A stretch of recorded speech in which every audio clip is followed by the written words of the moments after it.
Bonsoir à tous, bienvenue sur le plateau Equinox Soir, votre décryptage quotidien de l'actualité de lundi à vendredi, 19h, 21h, 18h, 20h, Greenwich Mean Time. Je cite, au moment où, partout ailleurs, on constate une deuxième vague de l'épidémie, couplée à l'apparition d'une nouvelle souche du virus, plus contagieuse, je vous exhorte de nouveau à porter vos masques, à vous laver régulièrement les mains et à faire appel à un médecin ou à tout autre personnel de santé au cas où des symptômes apparaissent. C'est le seul moyen de préserver les vies et de freiner la propagation du virus. Fin de citation. Paul Biya, message à la nation le 31 décembre 2020. Par là, il ne fait point de doute que le chef de l'État appelle ses concitoyens à un sens plus élevé de responsabilité. Le président de la République dit avoir personnellement constaté que la plupart de ses concitoyens ne respectent plus les mesures de protection édictées par le gouvernement. Chief Dr Joseph John Gouté, à 16h32 GMT, le Cameroun présentait les statistiques suivantes pour ce qui est du coronavirus. 27 336 cas, 1993 sous traitement, 24 892 ont recouvré la guérison contre 451 décès. Madame, Monsieur, tout à l'heure à 20h, c'est la grande édition d'information présentée par Cédric Noufelet tout de suite après le débrief du journal et tout de suite le fait du jour.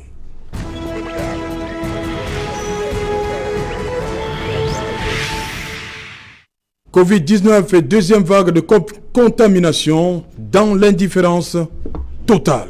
Pour en parler, nous avons invité en plateau ce soir Mathias Kameni. MK. Bonsoir. Bonsoir, Merveilleux. Bonsoir, Serge. Merveilleux. Merci. Voilà. Bonsoir aux vaillants militants de la Renaissance du Cameroun et nos sympathisants. Bonsoir au couple présidentiel depuis le quartier Santa Barbara, c'est à Yaoundé. Bonsoir à mon ami personnel, M. Magellan et M. Moundi. Voilà, merci, bienvenue. Vincent de Paul Yéré, bonsoir, bienvenue. Bonsoir et merci de m'avoir invité. Voilà. Didier Mko, bonsoir. Bonsoir, bonsoir Serge Anotou, bonsoir à tous les militants du FSNC. Et je formule mes meilleurs vœux de santé, de prospérité à mon cher ami l'ancien conseiller municipal Kameni. J'ai transféré du LGF. Je salue mon ami Ndougou, mon frère et ami du PCN que je rencontre pour la première fois. Conseiller municipal voilà. Que je rencontre pour la première fois en ce plateau. Merci une fois de plus de m'avoir invité à cette agora, comment je dirais, du journalier ou bien quotidien. Merci Serge. Raphaël Ndougou, bonsoir. Merci Serge Anotou. Permettez-moi de vous remercier une fois de plus de m'avoir invité. C'est une Champions League, bien que le CHAN soit en préparation dans quelques jours. Mais la Champions League, le débat télévisé de tout le continent africain. Et lorsqu'on chausse les crampons pour prendre part, on est sérieux. Donc je voudrais donc dire bonsoir à tous vos millions de téléspectateurs de par le Cameroun et même dans le monde entier, et tous les techniciens qui vous accompagnent, sans oublier les compagnellistes. Merci de m'avoir invité. Voilà, on va dire également tout de suite merci docteur Jean-Chou Prévost depuis Montréal au Canada. Bonsoir docteur, bienvenue une fois de plus. Bonsoir Serge Alentou, merci. Bonsoir à tous mes copanélistes. Je salue tout le peuple camerounais dans cette période difficile. Voilà, on va rester avec vous, docteur. Dites-nous, quelle est la situation actuelle, nous sommes le 14 janvier, de l'épidémie, la pandémie au niveau chez vous au Canada? Et un mot peut-être sur le vaccin, parce que ça fait débat. Est-ce que vous êtes vacciné, docteur Jean-Chou? Oui, la pandémie a repris de vive allure. Docteur Jean-Chou, vous êtes vacciné déjà? La vaccination est faite, tout à fait, oui, exactement. Donc, nous avons eu le privilège d'avoir été parmi les premiers à être vaccinés par rapport à cette période où on priorise selon les personnes à risque et le personnel de santé est en premier lieu une catégorie à haut risque, tout à fait. Voilà la situation maintenant de la pandémie au niveau du Canada, rapidement. Oui, donc, surtout à la deuxième vague, surtout par rapport à la deuxième vague de contamination. Exactement. Donc, la deuxième vague a repris vraiment de façon très, très forte en fin d'année, mais je dirais que c'est depuis le retour de fête, donc après la fin de l'année, qu'on a vu augmenter de façon majeure le nombre de cas. On a actuellement au Québec une préoccupation avec plus de 1500 patients hospitalisés et avec beaucoup de ces patients sont en situation critique. Donc au jour d'aujourd'hui, on a 230 patients qui sont en situation critique, ce qui est quand même préoccupant. Donc on se souvient que depuis le mois de mars, la pandémie a déjà fait plus de 8800 décès au Québec. Et pour ce qui est du Canada, le nombre de décès a dépassé 17 500 à l'échelle du Canada. Donc on est actuellement en train de limiter les activités sur tout ce qui est chirurgie planifiée ou soins hospitaliers programmés pour faire la place pour accueillir tous ces malades. Et en particulier à Sainte-Justine, on va devoir nous accueillir certains adultes de moins de 40 ans pour permettre à ce qu'ils soient pris en charge parce que la deuxième vague a l'air de partir de façon très, très intense. Ok, merci, docteur. On revient à vous dans un instant. Raphaël Ndougou, le président s'est adressé le 31 décembre dernier. Il a appelé les Camerounais à revenir au respect scrupuleux des mesures barrières. Mais vous avez constaté dans la rue qu'il a demandé aux Camerounais de porter à nouveau les masques. Pourquoi? Le président prêche dans le désert, il a prêché dans le désert. Qu'est-ce qui se passe? Dieu aime les Africains. Dieu aime particulièrement les Camerounais. J'avoue que si cette pandémie-là sévissait en Afrique ou alors au Cameroun, comme ce fut le cas, ou bien comme c'est le cas de l'autre côté, on ne devait même plus avoir la force d'enterrer les morts. Donc je commence par le fait que les Camerounais prient beaucoup et il faut qu'ils continuent de prier davantage. Oui, il y a eu les morts là, les gens ne prient pas là-bas? Je pense qu'ils ne prient pas. Comment ça? On ne prie pas en Italie? S'ils priaient, ils ne devaient pas inventer leur maladie comme ils l'ont fait. Mais Raphaël Ndougou, on ne prie pas en Italie? Je dis qu'on prie là-bas et ce n'est pas suffisant parce qu'en même temps qu'on prie, et c'est en même temps qu'on invente les maladies. Et quand on invente les maladies, la cible, c'est l'Afrique.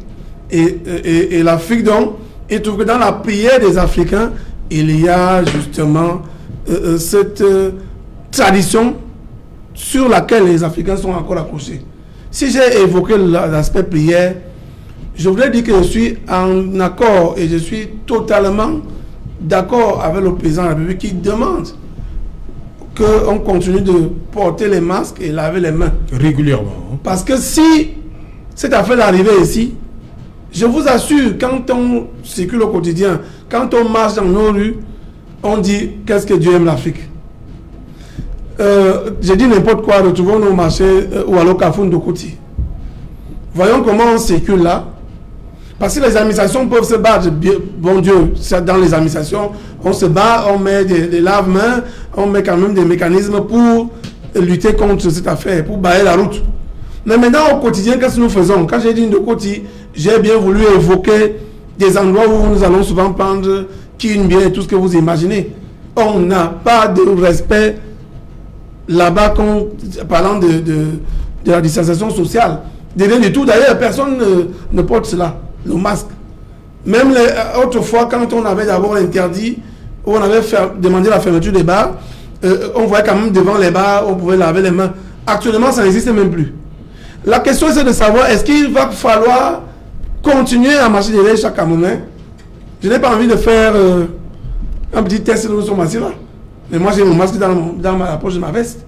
Donc vous voulez dire que les autres ici n'ont pas de masque? Non, c'est pas ce que je dis. Ça peut être que ceux qui nous regardent à la maison. Je dis un petit test. Okay. Mais maintenant, la préoccupation, c'est que est-ce qu'on va marcher derrière chaque Camerounais pour qu'il se préserve d'abord lui-même? Parce que quand quelqu'un est malade, il se soigne d'abord lui-même, dans sa tête. Parce que vous arrivez à l'hôpital, vous dites, je vais à l'hôpital pour me soigner. Maintenant, avant de tomber malade, qu'est-ce qu'on fait avec la situation que nous voyons ailleurs? Nous avons longtemps parlé ici des mesures et tout ce qui est comme plateau technique. Nous connaissons déjà tout cela. Mais maintenant, qu'est-ce que le Camerounais fait au quotidien pour lutter, pour barrer la route à cette affaire? C'est pour ça que j'ai évoqué l'aspect prière. L'aspect prière nous a amené le Monseigneur Cléda. Parce que Monseigneur Cléda a sa position qui marche bien. Il a dit que s'il veut que les spécialistes viennent lui prouver le contraire. Mais vous voyez donc à quel niveau nous sommes obligés d'appeler Dieu, mais nous-mêmes, parce que Dieu lui-même à un moment donné demande aux gens de pouvoir se protéger. Tu ne peux pas laisser, si le feu prend quelque part dans une maison, tu ne peux pas laisser là pour dire que bon Dieu va te sauver. Donc il faut que les Camerounais obéissent au moins sur ce que le président a demandé le 31 décembre. C'est-à-dire avoir son masque, là on est dans une foule, quand on le porte, quand on arrive quelque part, on peut avoir son gel. Ça dit qu'il y a des gels qui sont 200 francs aujourd'hui, au moins pour que nous soyons à l'abri. Dieu seul sait, avec la saison sèche qui plane à ce moment-ci. Vous voyez, quand on a la grippe, on crache partout, et ça, la poussière qui soulève avec tout cela. Je dis que le bon Dieu aime le Cameroun. Didier Imkwa, cet appel du président de la République semble ne pas être suivi jusque-là. Serge Alantou, lorsque vous m'avez transmis ou proposé le sujet, il y a une expression qui a attiré mon attention, l'indifférence. Ouais. L'indifférence n'est pas un fruit du hasard. L'indifférence ne naît pas d'une situation ex nihilo. L'indifférence n'est pas moins un chaos. Parce que lorsqu'on est indifférent, on se laisse à la prière, comme a dit mon ami Ndougou, soit on balance des expressions telles que le nègre ne meurt pas de telles choses. D'où vient donc l'indifférence? C'est pour ça que je parle d'une situation énième.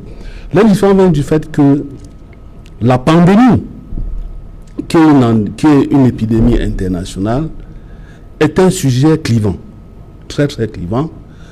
Au départ, nous avons cru que c'était une problématique liée à la santé publique, mais il se trouve que les enjeux ont dépassé le jeu. Serge Alantou, il y a deux écoles aujourd'hui, deux écoles scientifiques qui s'opposent de façon diamétrale. Il y a la première école qui pense que le coronavirus est le fruit d'une manipulation du génome d'un virus résistant dont l'habitat naturel peut être soit le pangolin, soit la chauve-souris. Le génome, en fait, c'est quoi? Le génome, c'est le capital des ADN, de tout ce qui est génétique chez un être humain ou végétal, c'est ça qu'on appelle génome. Donc, il y a des pratiques de manipulation des gènes lorsqu'on a un objectif à atteindre. Et l'objectif à atteindre ici, c'est cette école. C'est une école qui ne manque pas d'arguments solides, d'arguments béton. C'est peut-être pour réduire la menace de la géographie humaine africaine. Lorsqu'on suit des discours comme celui, par exemple, de Stephen Smith, l'auteur de l'ouvrage La ruée vers l'Europe, il démontre dans son ouvrage que, il faut le lire cet ouvrage si vous ne l'avez pas encore lu, il démontre dans cet ouvrage que si les leaders européens continuent avec cet angélisme, cette façon de montrer qu'ils aiment trop le monde entier, d'ici 2100, sur 10 Européens, 9 seront africains. Ils posent un réel problème. Donc, la géographie humaine africaine, pour eux, est une grosse menace. Il faut la réduire. Ça, c'était cool. Et dans de plaise à certaines personnes qui me traitent de complotistes, moi, je les traiterais des nègres de jardin, qui veulent faire plaisir, peut-être aux Occidentaux. Mais c'est un fait réel. Stéphane l'a dit, Sarkozy, qui, c'est vrai, n'est plus français, mais qui est un acteur influent de la France-Afrique, a eu le courage de dire face aux Africains sans croc que l'homme africain, les immigrés, sont les causes principales du changement climatique. Ce qui est érudit, Mazon, personne ne lui a répondu. Il y a une deuxième école qui croit en fait que c'est un phénomène scientifique que l'on peut expliquer, qui n'a rien à voir avec la manipulation biologique sans bioéthique. Et c'est là où le président de la République, dans le paragraphe 5 de son discours, pose le problème de l'écologie, de la protection de la biodiversité. Que répond aujourd'hui le président français Emmanuel Macron. Donc vous voyez donc que c'est un sujet très très clivant. Il y a eu des batailles tout autour. On se demande encore si on est dans la santé publique, comme je l'ai dit à l'entame de mon propos. Il y a des batailles entre les laboratoires, entre les officines néolibérales. Donc, voilà exactement.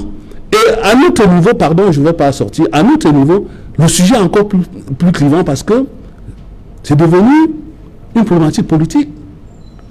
On a cru qu'au départ, comme je l'ai dit, c'était un problème de santé publique, mais c'est devenu un objet de propagande politique, c'est devenu une récupération. On a focus beaucoup plus sur la gestion des grosses sommes qui entourent cette pandémie. On laisse la sensibilisation. Donc vous comprenez pourquoi le bas peuple, qui presque, je le dirais comme ça, peut-être avait en face, qui ne sait plus à quel sens se vouer, est tombé dans l'indifférence. Ok, merci.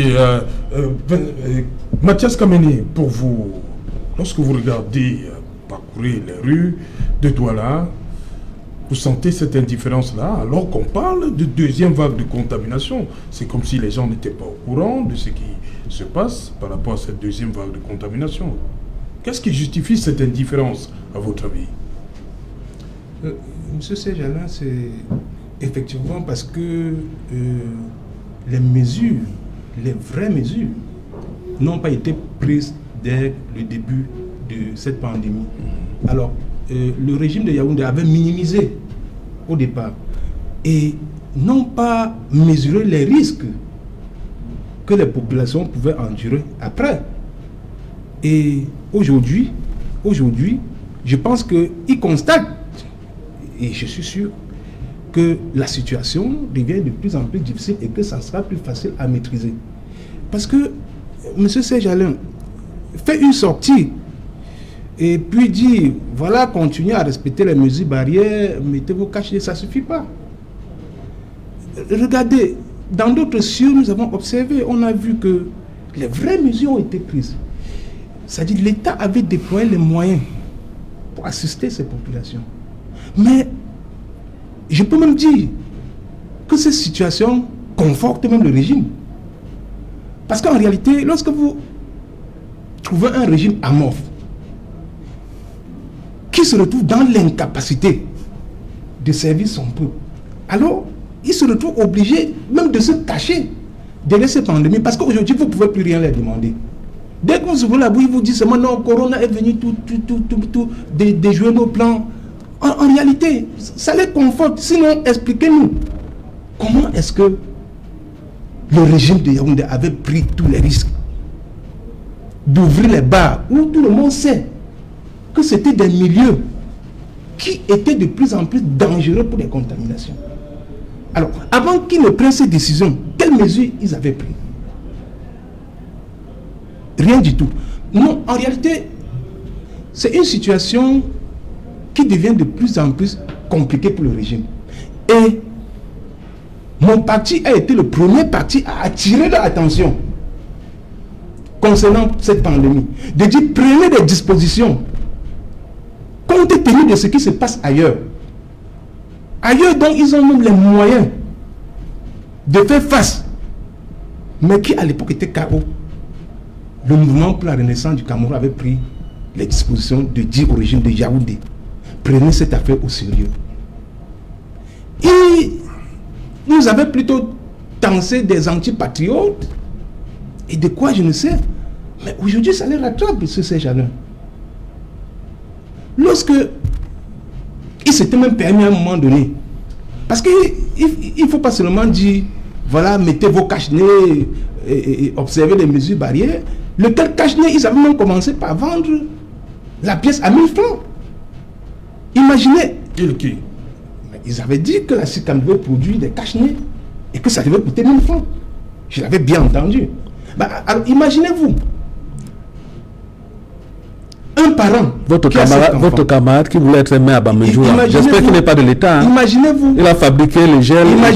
Imaginez-vous. Les masques qu'il vendait. Un parent qui a 5 enfants et qui peine à dépenser pour sa ration 1500 francs par jour.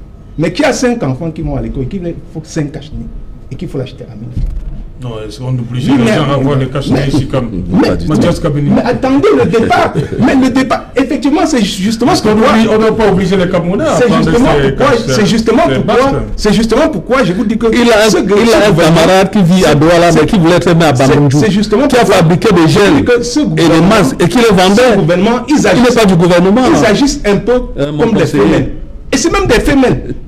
Puisqu'en réalité, c'est des gens qui vous brandissent un peu quelque chose comme de l'or, pourtant ils savent que en réalité c'est du bois qui est derrière cela. Okay, donc moi je pense que aucune mesure n'a été prise et que les Camerounais vivent du jour le jour. C'est à qui mieux, c'est tout simplement ce qu'il leur manque à dire. C'est à qui mieux et que, comme quelqu'un a dit, nous tournons vers Dieu. Ok. Voilà, Vincent de Paul Guédé, on nous a habitués lors de, on va appeler ça la première vague, on nous a habitués à un pointage quotidien de la part des autorités du ministère de la Santé publique et même des tweets, peut-être 3 tweets par jour de la part du ministre en charge de la Santé publique. Est-ce que ce relâchement-là participe de cette, on va dire, cette indifférence-là vis-à-vis de cette deuxième vague? Est-ce que le fait de cette absence de matraquage participe de cela? Je voudrais dire que la période du Covid a été très douloureuse pour le Cameroun, pour les Camerounais, et surtout pour les entreprises camerounaises. Elle a été pénible pour l'économie camerounaise, de telle sorte qu'au 31 décembre 2020, la plupart des entreprises n'ont pas pu atteindre leurs objectifs. Et au moment où ces entreprises sont en train de se relancer pour la nouvelle année, voilà qu'on revient avec cette deuxième vague. Il faudrait quand même dire que le Cameroun, quelque temps avant, venait d'être félicité pour sa gestion du Covid et avait été pris en exemple. On a même demandé à d'autres pays d'être humbles. C'est discutable. Et de se rapprocher du Cameroun pour voir qu'est-ce qu'ils ont utilisé comme méthode. Au sorti de tout cela, il y a eu des interventions pour féliciter les membres du gouvernement et tout le reste. Donc forcément, sur le plan psychologique, ça jouait sur les Camerounais qui ont estimé qu'ils pouvaient passer à autre chose, qu'ils pouvaient maintenant vaquer à leurs occupations. Mais je voudrais rassurer les uns et les autres que le Covid continue à sévir. J'ai d'ailleurs une pensée pour une amie très proche qui actuellement est en quarantaine pour cause de Covid. Donc le Covid existe. Même en entreprise, on a renoué avec ces mesures de vigilance où on interpelle les employés à respecter, à être vigilants, à respecter les mesures barrières.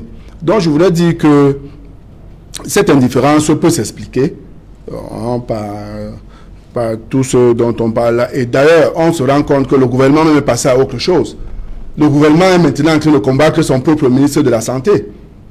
Comment pouvez-vous, en pleine période de Covid, lancer des enquêtes contre votre ministre de la Santé en charge de la gestion d'une pandémie comme telle? Et qu'est-ce qui se passe? C'est des questions qui ne touchent pas directement à la manière dont il a géré la pandémie. C'est une façon de le combattre? Écoutez, lorsque vous posez la question de savoir, le ministre faisait des tweets tous les jours. Oui.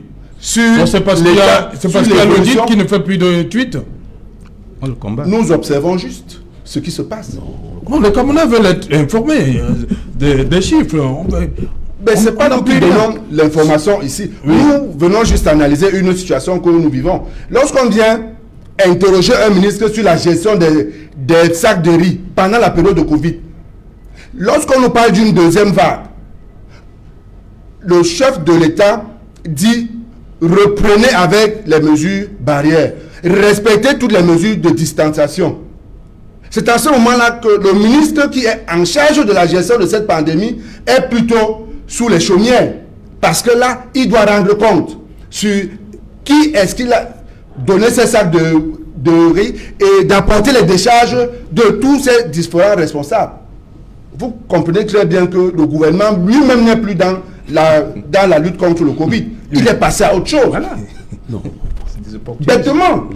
Donc, Vincent de Paul, pour vous, comme l'audit est lancé, on ne s'occupe plus, on n'informe plus les Camerounais, c'est ce que vous voulez nous faire comprendre? Je vous pose la question, dans quel état d'esprit vous pouvez arriver ici sur ce plateau et animer cette émission si vous savez que sur votre table, il y a une demande d'explication sur comment vos invités de la dernière émission sont arrivés ici?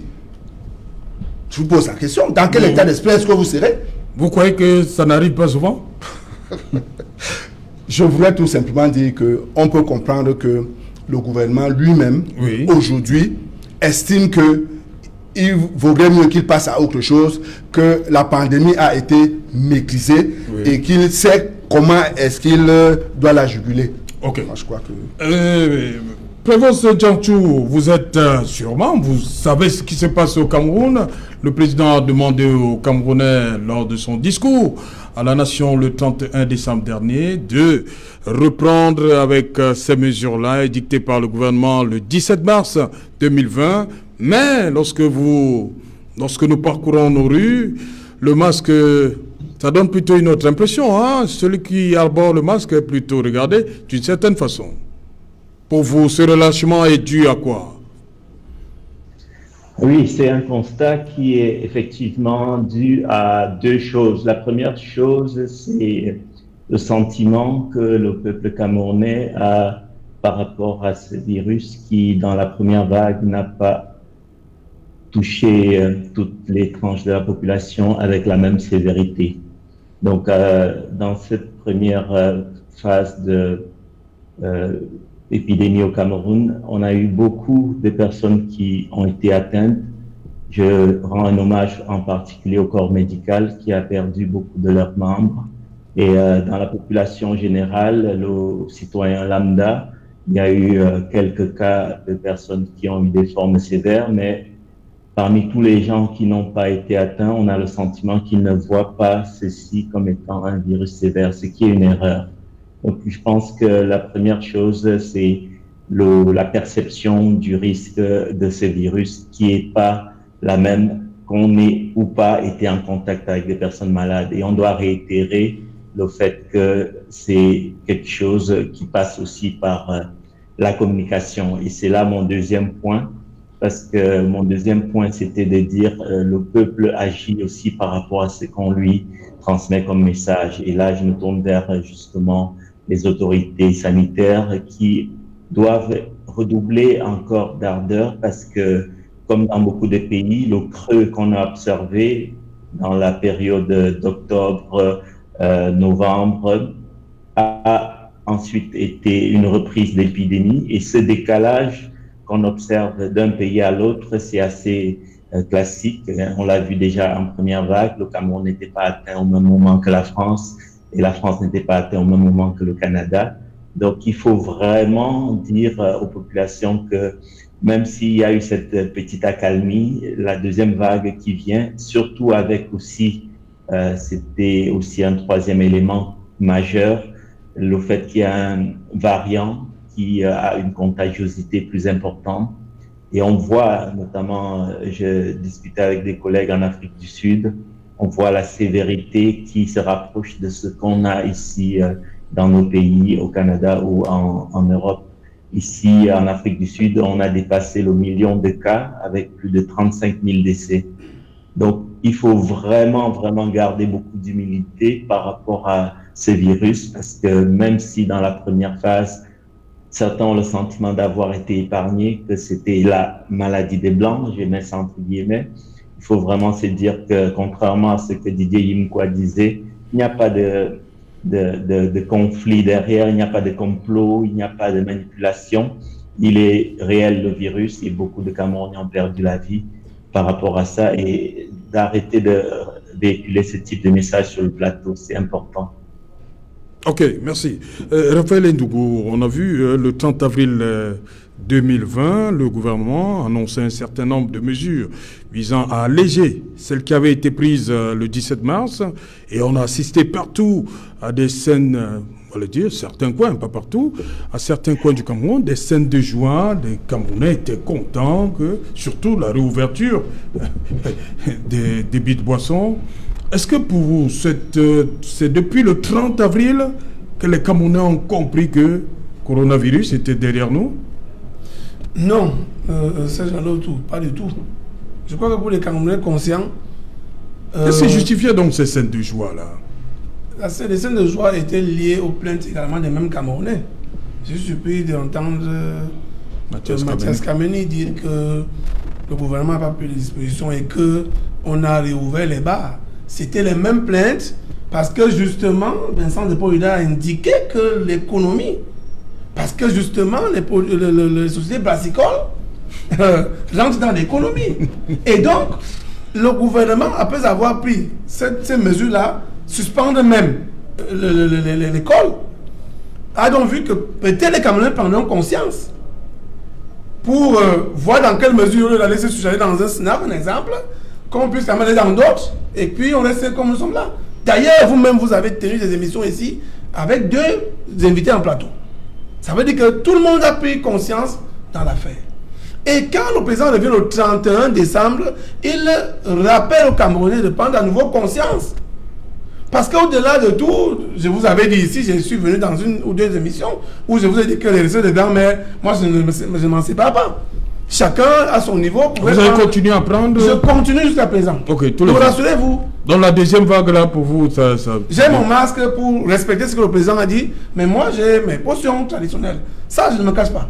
Maintenant, quand le président rappelle à la prise de conscience de tout le monde, il faut qu'on respecte cela. Ça dit qu'on n'a pas besoin de rentrer encore dans les détails politiques. Il y a des thèmes ou alors des sujets où on doit d'abord laisser la politique. Pour la simple raison que si on essaie d'observer de lundi à dimanche dans nos villes, on voit comment on se comporte. C'est un problème. Tout à l'heure, il évoquait le cas des entreprises. D'accord. Ça dit que dans les entreprises, effectivement, on a pris les dispositions pour balayer la route de cette affaire. Et on impose, il y en a même qui sont surpris d'arriver dans des entreprises et non pas de cache-nez. Heureusement que, et ça c'est pour répondre encore à la vente de masques de 1000 francs, heureusement que les jeunes dames qui vendent des masques partout, qui coûtent 500 francs, 300 francs. Donc totalement faux ce qu'il a dit par rapport aux masques qu'on vendait à 1000 francs. Maintenant, et même s'il fallait rentrer là-bas en arrière, je crois qu'on a même vu des structures qui ont fabriqué les masques et les distribué gratuitement. On parle ici d'une affaire de santé publique. On parle ici d'une affaire qui, on a vu les médecins mourir de l'autre côté. Donc il n'est pas question de parler politique ici. Bien évidemment. Donc, ce que nous devons faire, c'est d'attirer l'attention, non seulement de nous qui parlons là maintenant, mais d'attirer l'attention des autres Camerounais qui continuent à blaguer. Parce que moi-même qui parle là, je vous ai dit que je prends mes recettes, mais ça ne veut pas pour autant dire que je peux pas mettre le masque lorsque je vais au travail, ou bien lorsque je vais dans les surfaces où il y a assez de monde. Donc il faut qu'on soit clair. Cette affaire-là n'est pas l'affaire d'une personne. Et puis vous savez qu'on peut même blaguer avec nous, pas blaguer, on peut prendre nos positions ici. Mais maintenant, nous allons accueillir nos chaînes. Il y a des étrangers qui arrivent là. On a fait une émission ici la dernière fois, on parlait justement des mesures qu'on doit pouvoir prendre. Et là, je suis d'accord avec lui, au lieu de tirer à boulet rouge sur le ministre de la Santé publique aujourd'hui. Bien évidemment, il faut comprendre, M. Yédé, que c'est l'opposition qui pose les problèmes et il faut bien que le président résolve ces problèmes. C'est pour dire que le président écoute l'opposition au Cameroun. Parce que c'est un honorable député de l'Assemblée nationale qui a posé ce problème depuis plusieurs mois. Et quand vous savez que le contrôle supérieur de l'État, c'est le ministre délégué, donc c'est le président lui-même qui demande qu'on suive cette affaire de trop près. Ça veut donc dire que l'opposition est écoutée au Cameroun. Mais ce n'est pas pour autant pour une affaire comme celle-ci où nous devons tout faire pour balayer la route parce que nous n'avons pas de moyens. Nous n'avons pas de plateau technique approprié. Les espaces qu'on a même pris autrefois, on a démonté justement. Mais sauf que nous pouvons prendre conscience nous-mêmes et éviter que cette affaire-là vienne nous finir ici. Parce que si ça vient nous finir ici, on ne parlera même plus politique et peut-être même que les médias pourront fermer. Donc ce que nous devons, c'est la vérité. Oui. Ce que nous devons dire tout simplement, c'est que le président a demandé, parce que si le président venait à imposer, à envoyer la police, la gendarmerie, on a dit que le régime répressif de Yaoundé a encore envoyé les gens arrêter ceux qui n'ont pas de masque. Le président dit, je vous exhorte, de nouveau. Il exhorte, non? Il demande, ça dit, il attire l'attention des Camerounais. Il n'a pas encore demandé que ce soit véritablement, comment on dit, si vous n'avez pas de masque, on vous arrête. Alors que si nous prenons conscience, tout cela, ça passe par la prise de conscience. Ça dit que je sors de chez moi, je prends le masque, que je vais arriver à un endroit, je peux m'acheter le gel. Il est possible qu'on ait ce gel-là. Il n'a pas demandé à la police ou à la gendarmerie d'arrêter ceux qui n'ont pas de masque. Il est encore sur la phase de rappel du danger de l'affaire. Contrairement aux mesures justement répressives.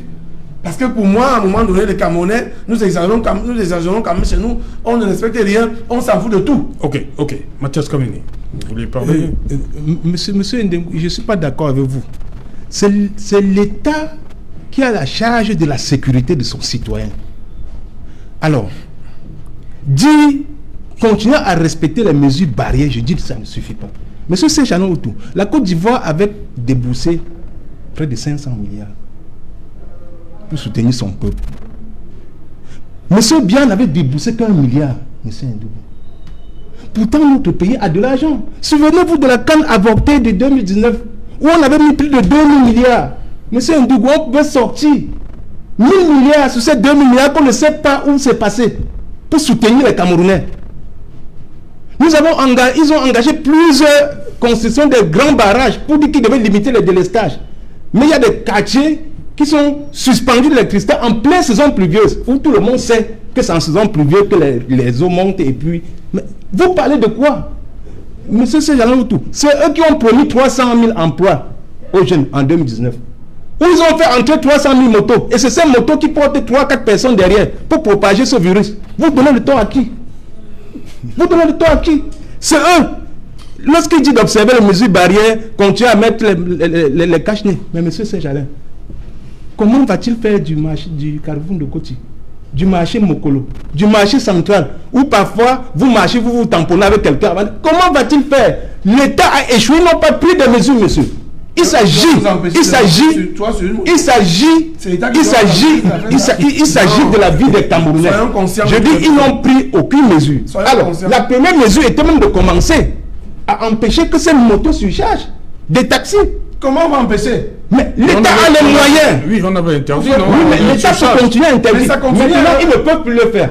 Et vous savez pourquoi? Parce que, effectivement, ils savent que le peuple va se soulever. Et pour maintenant empêcher que le peuple se soulève, ils préfèrent aller en sous-marin et ouvrir les bars. Parce que quand le Camerounais est sous, il ne peut plus descendre dans la rue et marcher. C'est de ça, mais c'est de cela qu'il s'agit. Ils ont compris cela. Il faut laisser la politique. Ils ont compris cela. Nous disons, monsieur, il y a eu de l'argent. Je dis, il y a eu 2 milliards pour la canne avortée de 2019. Mais il faut aller avec 2 milliards. Et près de 3 milliards, on ne sait pas où est allé ces milliards. Pourtant, monsieur Séchalan, on veut prendre ne serait-ce que 1000 milliards pour confiner les cas. C'est un problème de confinement. Mais le gouvernement n'a pas les moyens pour confiner. Et ce n'est pas parce que ces moyens manquent. Ces moyens, elle la met dans leur poche.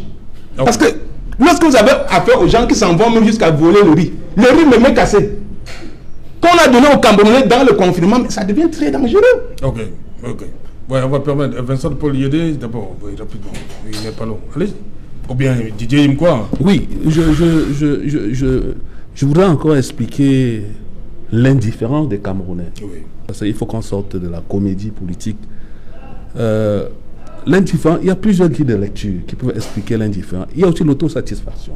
Il faut savoir que dès le début du déclenchement, de cette pandémie, il y a le directeur général de l'Organisation mondiale de la santé qui a prédit l'hécatombe en Afrique. Il est allé plus loin, qu'on devait ramasser les cadavres comme les bouteilles plastiques. Mais malheureusement, tel n'a pas été le cas. Le même directeur général de l'OMS a félicité le président de la République par rapport à son plan comment vous appelez ça, le plan national de riposte. de riposte. Vous croyez que la mort n'est que physique, il y a la mort spirituelle. Je vous en prie. Le corona Écoutez, je vous en prie, je ne suis pas en campagne électorale, je vous en prie. Nous sommes en train de parler d'un problème de défense publique. Parce que le Covid, la crise sanitaire, a entraîné la crise économique et la crise sociale. Et l'année 2021 sera une année difficile. Donc, je ne suis pas dans la comédie. Donc, pour dire que le même directeur général de l'Organisation mondiale de la santé a expliqué pourquoi l'Afrique a essayé de faire comprendre la résilience épidémiologique de l'Afrique. C'était par rapport déjà à la jeunesse de sa population, à sa riche pharmacopée, et surtout, il a expliqué que le fait qu'on ait souffert pendant longtemps du paludisme, nous avons développé un mécanisme de défense. Et je crois que c'est à ce niveau-là aujourd'hui qu'on devrait... Et il a même allé plus loin. Il a dit, pour que l'Afrique ne retombe pas, parce que nous sommes là dans la nouvelle vague, il faut éviter de politiser le virus, le coronavirus. Mais malheureusement, certains de nos amis sont en train de mettre le virus dans le corona, en train de mettre la politique dans le virus. Ça ne marchera pas. Donc, je ne sais pas si mon ami le conseiller, l'ancien conseiller municipal du RDF a fait son texte. Il est gratuit parce qu'il peut être là en train d'érecter alors qu'il n'a même pas fait son texte. Le texte est gratuit. C'est gratuit. Actuellement, c'est gratuit. C'est gratuit. Il y a des gens qui ont payé dans tous les districts. Je vous dis actuellement, c'est gratuit. Voilà une mesure qui n'a rien à voir avec le port de masque, avec le lavage des mains. C'est gratuit. Donc vous sortez de là demain, vous allez dans un hôpital du district, pas l'hôpital à Kintini, vous faites votre test. Il est gratuit. Donc moi je pense que c'est vrai, c'est l'opposition, vous jouez votre rôle, vous êtes dans le manichéisme total, tout ce que le gouvernement peut faire, vous le payez en noir, c'est votre mission. Et puis, nous la respectons, vous comprenez. Mais il faut aussi, par moment, lorsque vous êtes gentleman, féliciter un gouvernement qui a décidé de rendre le texte du Covid gratuit. C'est gratuit. Moi, je l'ai fait, c'est gratuit. Donc moi, je crois qu'il faut aller dans le sens de la sensibilisation. Il faut que tous les acteurs politiques, à un moment donné, mettent leur, je ne sais pas quoi, leur ego, entre parenthèses, et aller vers la sensibilisation. Je regarde un peu ce qui se passe aujourd'hui en France. Vous croyez que tous les adversaires de M. Macron ne sont pas d'accord avec la démarche. Mais, à un certain moment, l'humanité ou bien l'humanisme prend le dessus sur les divisions idéologiques. Vous comprenez? Je suivais tout à l'heure une grande émission, tout un grand débat sur le Covid. Et je voudrais surtout demander, parce que là-bas, il y a comment le président de l'Académie des sciences de la France qui parle. Je voudrais aussi qu'au Cameroun, le président, par exemple, de l'Ordre national des médecins... L'heure du journal elle approche parce qu'il est là. Cédric Nouffelé, bonsoir. Bienvenue au menu ce soir. Bonsoir Serge Alain, bonsoir aux invités. Ce soir, nous parlerons de l'incendie survenu, l'explosion survenue au Middle Farm Stadium à Limbe. Il y a un engin qui était stationné sur les emprises de ce stade et qui a été incendié. Des populations dénoncent une main criminelle, d'autres y voient des groupes armés séparatistes à quelques jours du Chan qui s'ouvre samedi du côté de Yaoundé. Nous ferons le point sur les préparatifs des arbitres engagés dans cette compétition africaine, compétition qui attend un invité de marque, le président de la Fédération internationale, la FIFA, qui sera présent pour vivre lui aussi ce grand moment du football africain. Dans le journal de 20h, nous parlerons également du budget d'investissement public dans la région de l'Ouest, là où plusieurs magistrats municipaux émettent des réserves sur les projets qui ont été énoncés dans ce BIP au regard des besoins des populations et des lenteurs observées dans l'exécution des projets précédents. Nous parlerons également dans le journal de 20h des performances du secteur douanier et du secteur fiscal dans la région du Sud, des performances qui sont en deçà des attentes. Quelles en sont les raisons? Éléments de réponse dans le journal de 20h. Sajal. Voilà, madame, monsieur, dans une trentaine de minutes, donc ce sera la suite Equinox Soir, c'est-à-dire la deuxième partie, la partie réservée au débrief du journal. Mais avant cela, une page de pub et juste derrière, le 20h de Cédric Noufélé.